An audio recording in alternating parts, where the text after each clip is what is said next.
My dear brothers and sister, welcome back to our YouTube channel PYQ founder पे। बिना time को waste किए jump करते हैं क्वेश्चन नंबर 38 पे, जो कि क्वेश्चन है यूपीएससी PYQ 2011 का। गाइस, अभी तक आपने इस चैनल को लाइक, सब्सक्राइब और शेयर नहीं किया है तो प्लीज़ सब्सक्राइब करें, अदरवाइज़ ये चैनल गुम हो जाएगा, फिर आप इस चैनल से वंचित हो जाएंगे। क्वेश्चन नंबर 38, सूक्ष्म वित्त माइक्रो फाइनेंस निम्न आयु वर्ग के व्यक्तियों के लिए वित्तीय सेवाओं का प्रावधान कराता है। यह सेवाएं उपभोक्ताओं और स्वरोजगारों में जुटे व्यक्तियों दोनों को प्रदत्त की जाती है।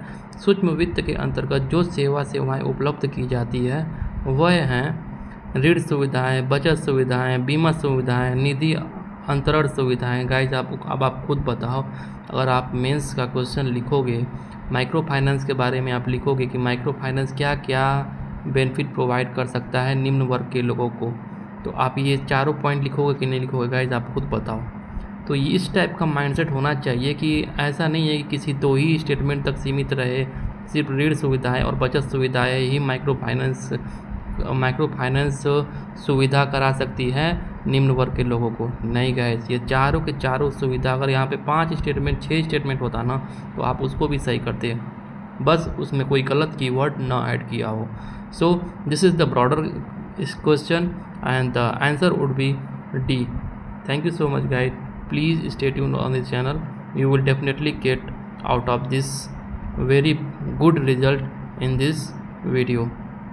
Question number 39. भूमि युद्ध नीति की दृष्टि से महत्वपूर्ण क्षेत्र के नाते दक्षिण पूर्वी एशिया लंबे अंतराल एवं समय से वैश्विक समुदाय का ध्यान आकर्षित करता आया है। इस वैश्विक संदर्भ की निम्नलिखित में से कौन सी व्याख्या सबसे प्रत्ययकारी है? यह द्वितीय विश्व युद्ध का सक्रिय घटना स्थल था। यह एशिया की दो शक्तियों चीन और भारत के बीच स्थित है। यह शीत युद्ध की अवधि में महाशक्तियों के बीच परस्पर मुकाबलों की रणभूमि थी।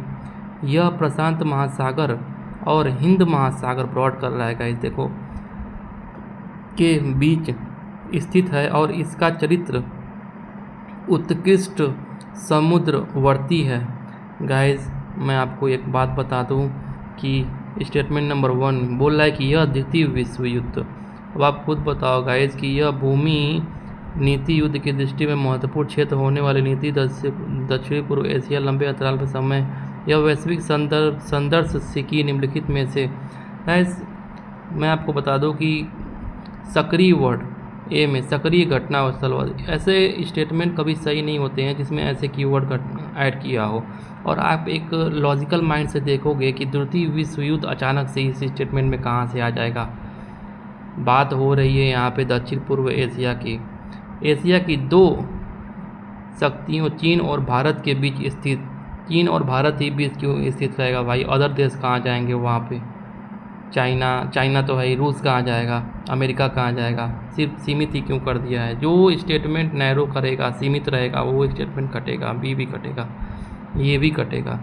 यह शीत युद्ध की अवधि में महाशक्तियों के बीच परस्पर मुकाबले की रणभूमि थी।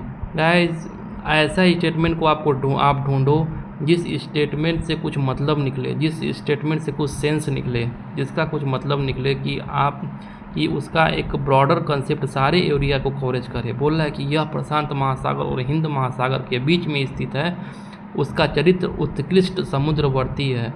अब समुद्रवर्ती गाइज इतना ब्रॉडर कंसेप्ट होता है कि आपको मैं क्या बताऊं, ये वर्ड जिस स्टेटमेंट में रहेगा वो सही होना ही है। Okay guys, the answer D would be the right answer. Thank you so much.